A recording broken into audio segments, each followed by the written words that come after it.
Alright guys, real quick, thought I'd make this video because I hate to say it, but I'm kind of impressed with myself on this one, or at least for the Lord helping me out.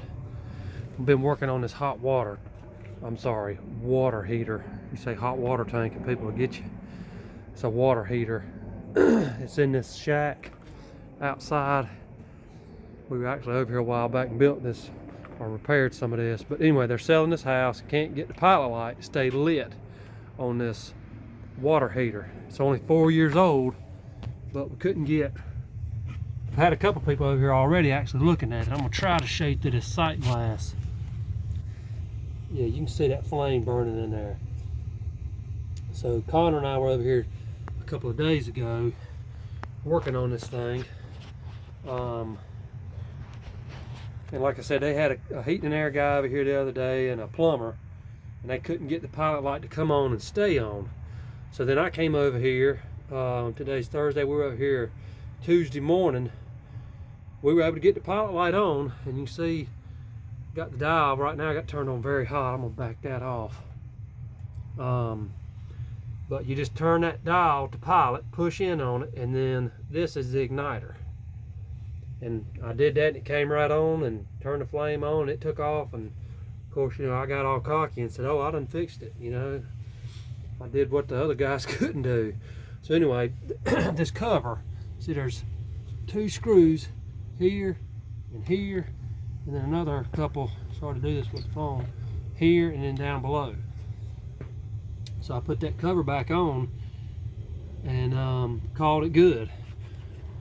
So we had some other things to do here. We were here about all day, and so right before we left, I walked inside and said, you know, I'll turn this hot water on and just make sure we got hot water. Well, we didn't. And when I walked outside, before I could even say anything, Connor said, you know, do we need to go around there and check the pilot light, make sure it's still on? I said, yeah, because I don't even have hot water. So come around here, don't have anything. So I looked at it, took the cover, or looked at that sight glass, didn't see anything, took the cover off, and I couldn't even get the thing to relight. Now I won't say I gave it a good effort, because I was like, well, maybe something's wrong with it. Talked to a good resource of mine. He told me it's probably the thermocouple. Coupling, I don't know what that thing's technically called, but thermocouple.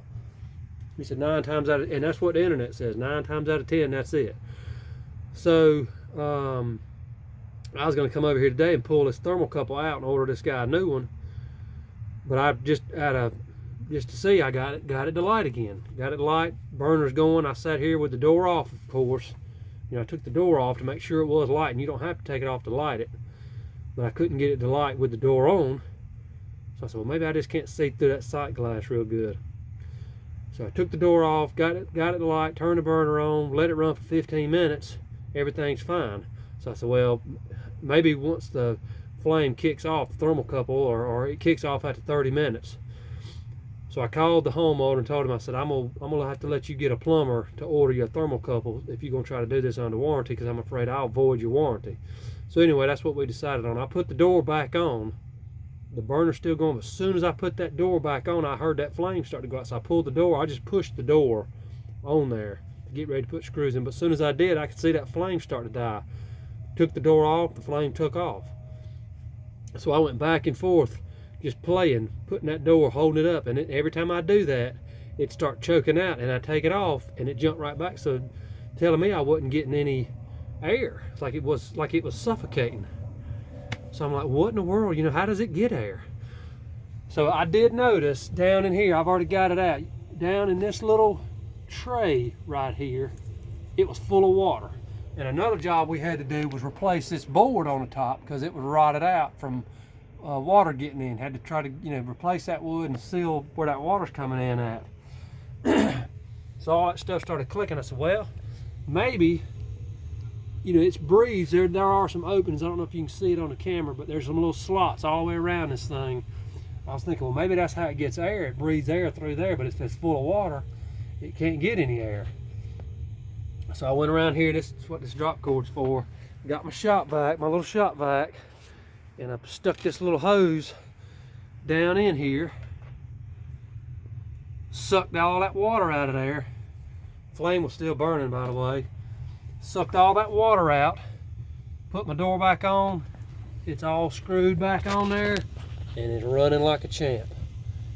So apparently it was just starving for air. So they say 9 times out of 10 it's thermocouple, but I guess I found the one time that it wasn't. So man, that's awesome. That's great when you find something like that. I was just stumped. So anyway, but I did think that did make a good video, because maybe somebody else will come across this and have the same issue. So something to think about if it's an outdoor hot water or water heater. See if it's full of trash or water. Maybe it's just suffocating for air. But anyway, that's all for today.